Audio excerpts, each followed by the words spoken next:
like to them.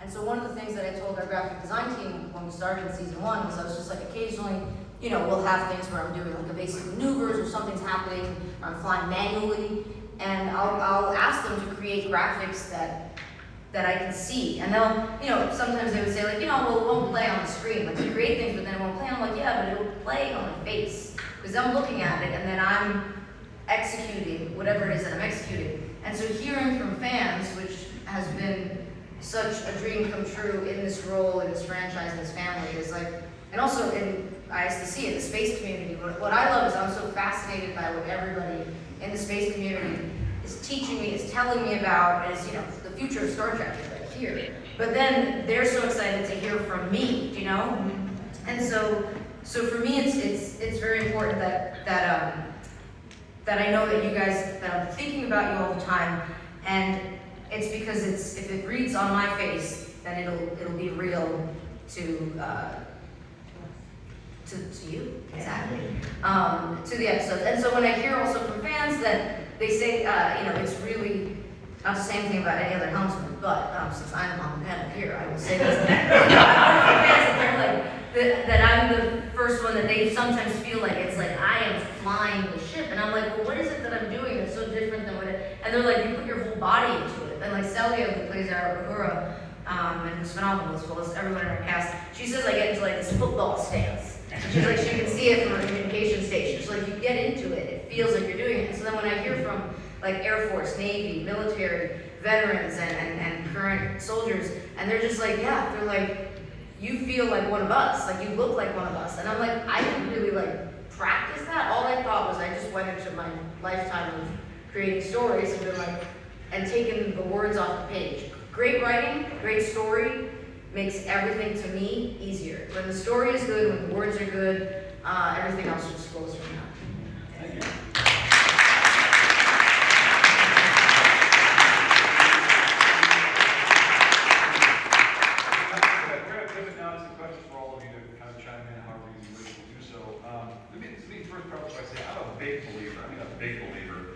Pretty much everything we take for granted today, especially technological, was at some point in history imagined through science fiction by somebody. And then some kid growing up looked at it and said, I can build that. And here we have it, and so to speak. Ray Bradbury, the famous author, once said, science fiction is the most important literature in the history of the world because it's the history of ideas and the history of our civilization birthing itself. That's a great quote. So I know that all of you are storytellers. You're all entertainment artists, you're all storytellers. What do each of you think are the most significant ways what you do might impact somebody to create something from what you're doing into reality, or to be inspired to go on to develop something that they might have thought to do before? Don't all speak at once.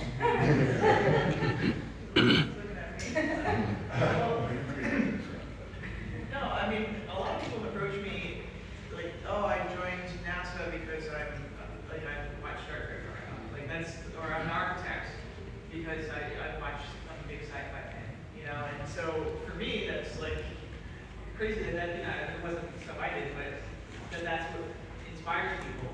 But specifically for me, I've had a lot of young girls approach me saying, you were in this, kind of male-dominated industry, and you're doing it, and that means maybe I can do it too.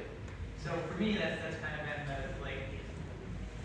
the thing that you're really inspiring. But I've heard a lot of people, people say, oh yeah, I'm a big Trek fan. I'm like, what do you do? And they're like, oh, I work at NASA. Wow, I guess that's crazy. But the fact that design it's really been something that people when they're young watch it and then they figure out, oh, I want to be an astronaut, or I want to design buildings. But I have this book and it's like The Art of NASA. And it's like The Art of NASA from like 50s onward. And it's people dreaming scientific things, what can we do? And there's a page in there that like before they were going to the moon, they did all these posters of like people going to the moon. And they're all in spacesuits that look kind of like the creature from the Black Lagoon. They're into like helmet things, and they're like cooking grilled cheeses on the moon, and they're doing things, people's brains, take them there. But that's, I think, us doing that gets that creative, those juices flowing for people. But I don't know if I answered your question. Yes, you did.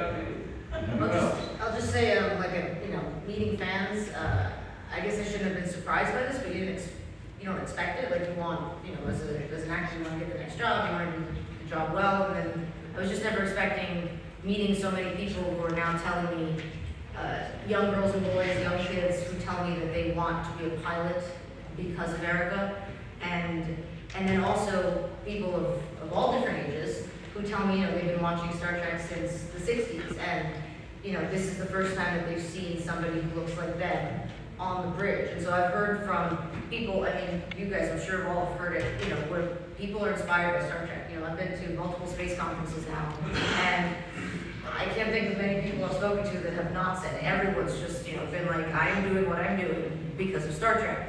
And so I've heard from fans from back in the day who said that, they were watching TOS when they were little, and they're now, a senior engineer. They're in the Air Force, they're at NASA, and that's, I take it as a big responsibility. I got during the strike particularly because it was over the summer. I was getting a lot of messages from parents telling me about their daughters that were going to space camp, and I always wanted to go to space camp as a kid, and my dad was a huge space enthusiast, but I don't think my mom wanted to send me to space camp because it was too far away, and she was like, she didn't send me to sleepaway camp, she was going to send me to space camp. And so I was getting all these messages from parents about their daughters going to space camp, and then showing me them with Ortega's haircuts. And I was like, that's so cool, because I know that me, as like a little girl who used to love short hair, would get picked on by other kids. Never my family, always kids. My family was always super supportive. But to see little girls out there being that they can rock this look, and that they want to learn more about space because of this character that they think is really cool, for whatever reason, that for me, I'm just if I don't do anything else ever, I'm completely happy, and I just want to keep doing this and keep talking space and, making money here and there.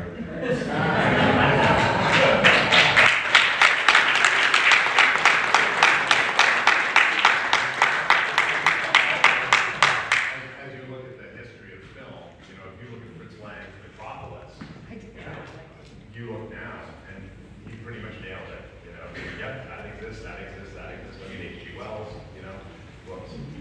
So I think it's interesting to look back at what art was, and what art brought forward film, and where we are today, and how it's grown, and what the influences are. I mean, even though people, you'll talk to people like, I'm not really into sci-fi, I'm not into this.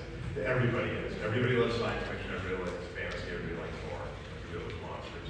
I remember going to a Renaissance fair. It was the only time. Brilliant is, I know, huzzah. The best thing was there was a Star Trek landing party that showed up. And they were tri-quartering everybody. It was so brilliant. And that made my whole day. I'm like, oh my God. And they literally were like, it was great. But it just shows you the influence of how important Star Trek was. All these things, Star Wars, that's growing up for me, it's like I love science fiction so much.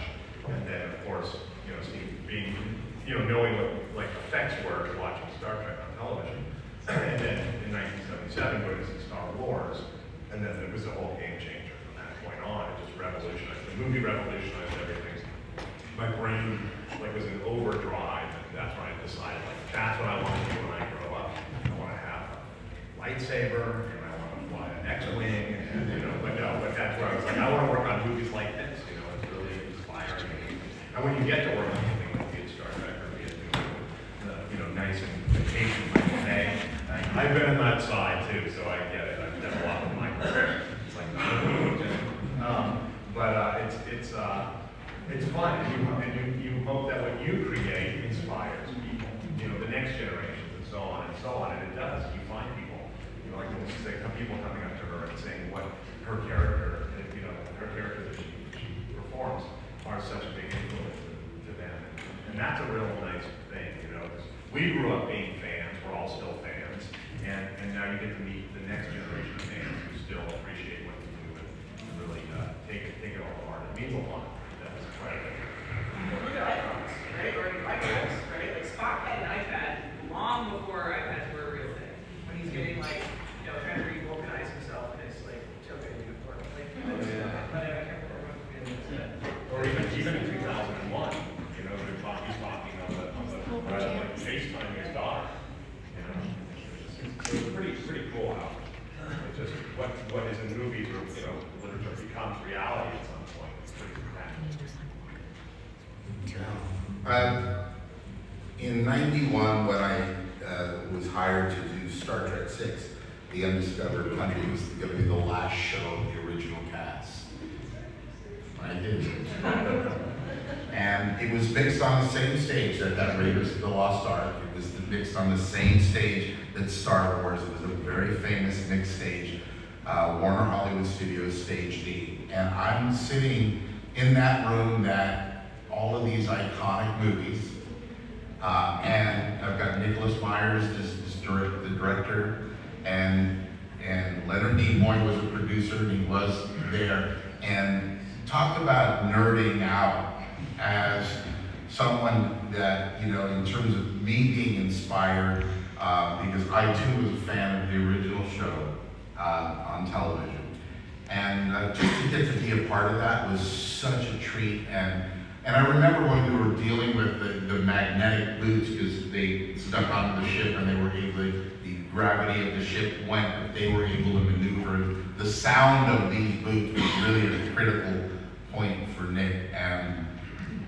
And just playing around with just the options that we had available, but to see him get excited, to see these people that, I can't even believe I'm in the same freaking room as these people, was such a thrill.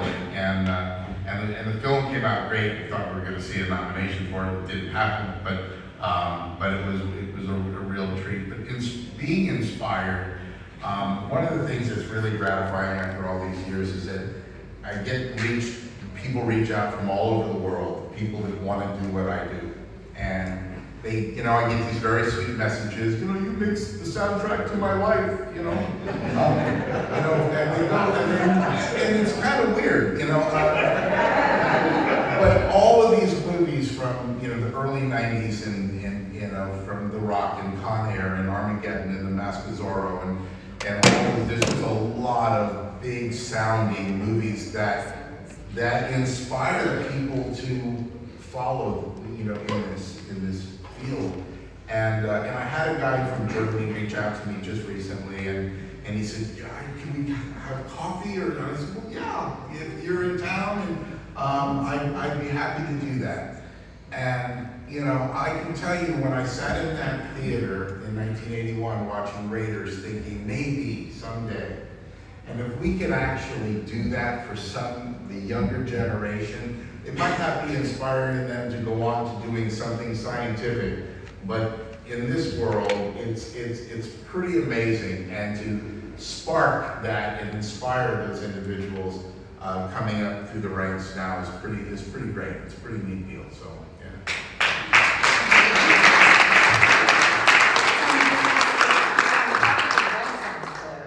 I went to one. I also don't go to many at all, but I had an aunt and uncle who had a jewelry stand, and they were so excited to have me there. The owners, who've been running it for like 20 years, told me a secret, which is the logo every year, super Renaissance fair logo-y, they hide a delta in it. And then suddenly, all these people were coming up to me and seeing their resident Shakespeare came up, and he produced a delta from underneath his Shakespeare outfit and gave me a Vulcan salute. And it was just I was even here in this world, it was Trek was alive and well and through it. So